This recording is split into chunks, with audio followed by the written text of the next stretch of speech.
Baik, Assalamualaikum warahmatullahi wabarakatuh. Saudara sekalian, pada kesempatan ini kita akan melanjutkan materi yang lalu, yaitu tentang representasi pengetahuan. Kali ini saya akan menjelaskan lebih dulu mengenai pemrograman Prolog atau Programming in Logic. Setelah itu nanti ada beberapa contoh yang saya paparkan, dan setelah itu saya minta untuk menjalankan program Prolog. Kemarin saya sudah minta agar supaya Anda mendownload program SWI Prolog untuk jadi bahan praktek kita. Materi ini saya ambil dari Politeknik Elektronika Negeri Surabaya, ya, PEN Surabaya. Cukup baik materinya, jadi kita coba adopsi saja dan kita bahas. Jadi Prolog ini singkatan dari Programming in Logic, dikembangkan oleh Alain Coleman Raurer and P. Roussel di Universitas Marseille, Prancis tahun 72. Dan ini sangat populer di Eropa untuk penerapan aplikasi artificial intelligence atau kecerdasan buatan. Ya, di Amerika ada peneliti lain yang mengembangkan aplikasi dengan nama LISP. Ada perbedaan yang mendasar antara bahasa Prolog dan bahasa lainnya. Kalau bahasa pemrograman umum, Basic, Pascal, C, Fortran itu ada prosedur atau algoritma untuk memecahkan masalah yang urutannya 1, 2, 3, 4, dan seterusnya. Ya. Dan ada prosedur berulang yang kemudian bisa diiterasi begitu ya.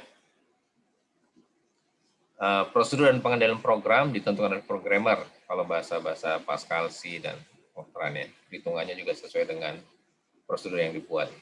Sedangkan di Prolog ini pendekatannya berbeda, dia berbasis object oriented language ya. Tidak terdapat prosedur, tapi kumpulan fakta-fakta atau data-data objek yang akan diolah.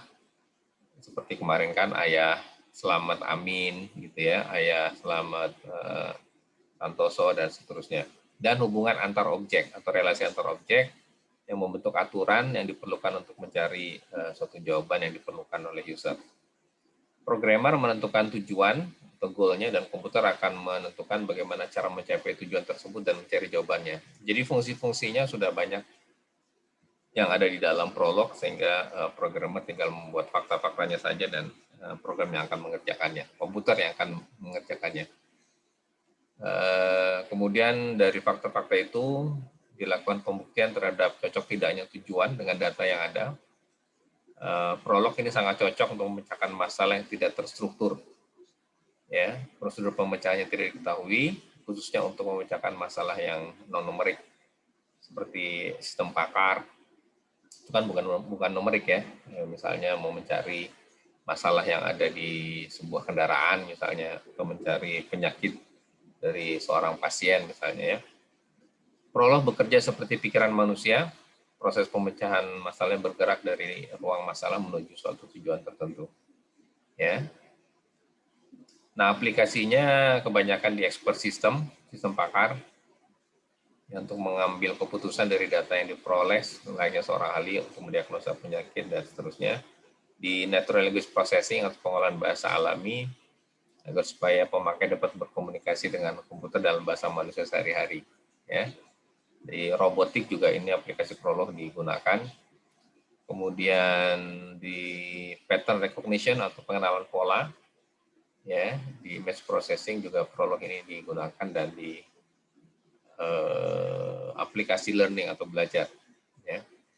Tapi untuk kepentingan perkuliahan kita akan menggunakan bahasa Prolog ini untuk sistem pakar ya. Nah, ini yang menjadi data atau fakta yang dimasukkan ke dalam program.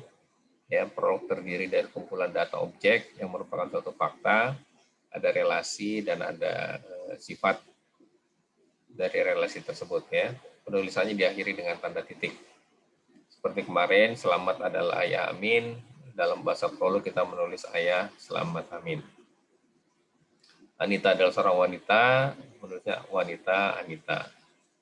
Ya. Angga suka renang dan tenis, suka Angga renang. dan suka angka tenis. Ya. Jeruk berwarna jingga, jingga jeruk. Jadi yang ada dalam kurung ini adalah argumen atau objeknya, yang ada di luarnya adalah relasi atau predikatnya. Dari fakta-fakta kita bisa membuat aturan atau rules. Aturan adalah suatu pernyataan yang menunjukkan bagaimana fakta-fakta berinteraksi satu dengan yang lain untuk membentuk kesimpulan. Ya. Sebuah aturan dinyatakan sebagai suatu kalimat bersyarat dengan menggunakan kata if. Atau kalau di prolog menggunakan kata atau simbol titik dua strip. Contohnya Tino suka apel, prolognya suka Tino apel. Ya. Yuli suka sesuatu yang disukai Tino, suka Yuli sesuatu jika suka Tino sesuatu. Jadi Yuli suka sesuatu yang disukai Tino. Ya. Nah, setiap aturan terdiri dari kesimpulan dan tubuh, kepala dan tubuhnya. Tubuh terdiri dari satu atau lebih pernyataan, ya, bisa satu atau lebih pernyataan di dalam tubuhnya. Di header atau kesimpulannya nanti cuma satu biasanya. Oke, kemarin ini sebagai contoh, Selamat punya anak Amin dan Anang, Amin punya anak Badu dan Budi, Anang punya anak Didi dan Gadi, gitu ya. Kita menuliskan di bahasa prolognya, ayah Selamat Amin, ayah Amin Badu. Ayah Amin Badu itu artinya Amin adalah ayah dari Badu. Kakek Selamat Badu artinya Selamat adalah kakek dari Badu. Ya.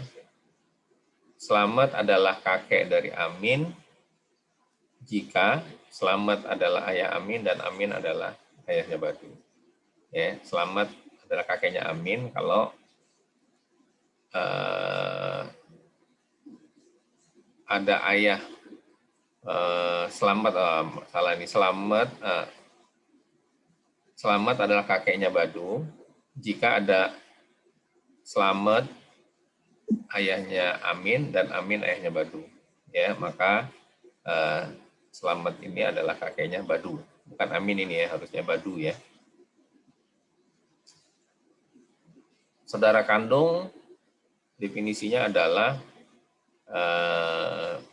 ayahnya sama ya. Jadi saudara kandung Amin dan Anang, jika ada ayah namanya Selamat, dia adalah ayahnya Amin dan Selamat itu juga ayahnya Anang. Ya. Gitu. Jadi query-nya, misalnya kita sudah punya fakta-fakta tadi, maka membuat query, misalnya pertanyaan apakah Tini suka boneka? Suka Tini boneka? Yes, jika faktanya Tini suka boneka. No, jika tidak sesuai dengan fakta. Nah, inilah expert system yang ada. Jadi kita bisa menanyakan sesuatu yang kemudian pertanyaan itu dicek di dalam fakta dan aturan yang ada tidak faktanya. Kalau ada, maka akan dikeluarkan faktanya dan diberikan sebagai jawaban. Ya.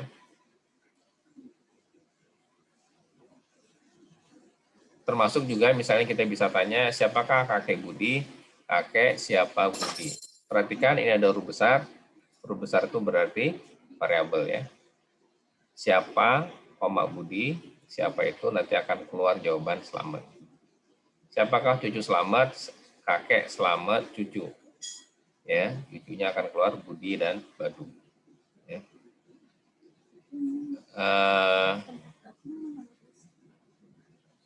Sebagai predikat, jadi ayah Selamat Amin, ayah itu adalah predikat atau relasi ya. Sedangkan Selamat dan Amin adalah argumen. Argumen atas relasi tersebut atau objek atas relasi tersebut. Ya. Sebuah predikat dapat tidak memiliki atau memiliki argumen. Ya.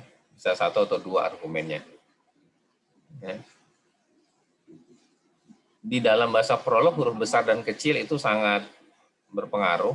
Jadi Anda tidak boleh menuliskan variabel sebagai huruf kecil. Kalau huruf besar itu variabel. Ya.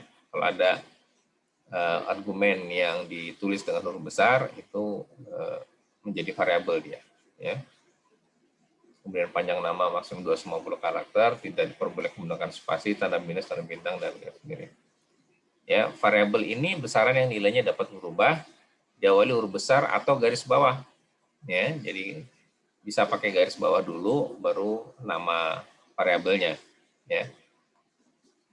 Nama variabel bisa huruf, bilangan, atau simbol, dan mengandung makna yang berkaitan dengan data yang dinyatakannya. Ya. Contoh misalnya ayah selamat anak, ini kita berarti A huruf besar, berarti variabel kan, siapa anaknya selamat gitu. Ya. Bukan Budi dan Badu ini, Amin dan Anang ya, anaknya selamat ya. Amin dan Anang. Oke, kita bisa nulis dari fakta-fakta itu untuk mencari siapakah anaknya selamat dan siapa ayah dari anak siapa, gitu ya. Ayah X, Y itu berarti siapa aja yang menjadi ayah dari anak siapa, ya. X itu ayah, maka Y-nya anaknya siapa saja, ya. Akan keluarlah semua kemungkinan X dan Y itu. Kalau ini digabungkan, selamat X, ayah selamat X, ayah X, Y, artinya siapakah anaknya selamat, ya ini kan selamat sebagai ayah, anaknya selamat, yang selamat juga sebagai ayah. Maaf, X, ini anaknya selamat, X juga sebagai ayah dari Y, gitu. Ya, jadi ini Y-nya berarti cucunya selamat, ya kan? Jadi X-nya itu adalah Amin, anaknya Budi dan Badu, Anang anaknya Didi dan Dudi ya, Dudi dan Didi, ini ya harusnya, gitu.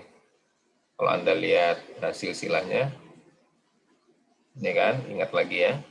Jadi ada Selamat, ada anaknya Selamat itu adalah Amin dan Anang, anaknya Amin itu Budi dan Badu, anaknya Anang itu adalah Didi dan Dadi. Jadi kita mau mencari siapakah cucunya Selamat, berarti kita cari anaknya Selamat dulu, kemudian Selamat ini punya anak siapa. Nah, siapanya itu adalah cucunya Selamat. Ya. Oke, ini contoh silsilah keluarga. Ya, silsilah keluarga yang ini ya. Ini kemarin juga sudah kita buat, ditulis dalam bahasa prolog. Ya. Ayah Selamat Amin, ayah Selamat Anang, ayah Amin Budi. Ya, Selamat ini ayahnya Amin dan Anang, Amin ini ayahnya Budi dan Badu, Anang ini ayahnya Didi dan Dadi, Santoso itu ayahnya Bu Amin, Supardi itu ayahnya Bu Anang, Ibu Selamat ini ibunya Amin, Bu Selamat itu ibunya Anang, dia juga Bu Amin ibunya Budi, Bu Amin ibunya Badu, Bu Anang ibunya Didi, Bu Anang ibunya Dadi, Bu Santoso ibunya Bu Amin, Bu Santoso ibunya Bu Anang. Ya, lengkap dari silsilah ini kita buat programnya. Oke. Nah, kemudian dari situ kita mendefinisikan apa definisi kakek. Ya, kakek adalah kakek dari cucu adalah ayahnya cucu dan ayahnya ayah, ya, gitu. Ya, jadi nanti Anda coba aja, Anda coba running ayah kakek cucu keluarnya apa, ya. Coba misalnya ini saya sudah buat programnya, saya coba share screen.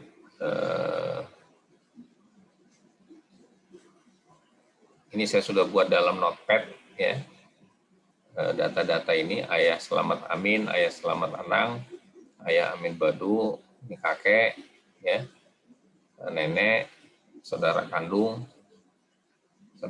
nama dan name, kemarin sudah kita bahas. Itu ada ayah dari nama, ayah dari name, ibu dari nama dan ibu dari name, itu saudara kandung karena ayah dan ibunya sama ya. Saudara sepupu itu adalah ayah dari saudara pertama, ayah dari yang kedua, dan ayahnya bersaudara, saudara kandung ya. Ayah satu dan ayah dua saudara kandung. Ini definisi saudara sepupu. Oke, nah ini sudah saya buat filenya. Nanti Anda buat seperti ini juga tapi untuk keluarga Anda ya. Kemudian kalau saya coba running programnya, tapi kita coba jalankan programnya. Ini saya sudah download SWI Prolog-nya, ya, nanti Anda juga coba download ini programnya.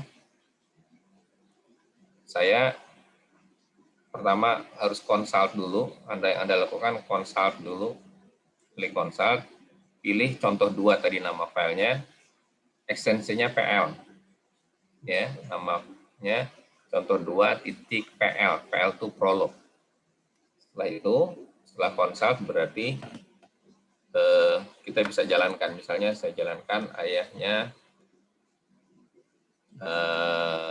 Amin. Siapa? X. Selamat, ya. Siapa ayahnya Badu? Y. Badu. Amin, ya. Ayahnya Badu, Amin. Tadi ada apa lagi? Kakek. Siapa kakeknya Badu? U. Badu. Siapa kakeknya Badu? Selamat, ya. Santoso juga kakeknya Badu. Coba lihat tadi kan di dalam skemanya ada Selamat dan Santoso kakeknya Badu, ya. Sekarang kalau siapa neneknya Badu? Budi.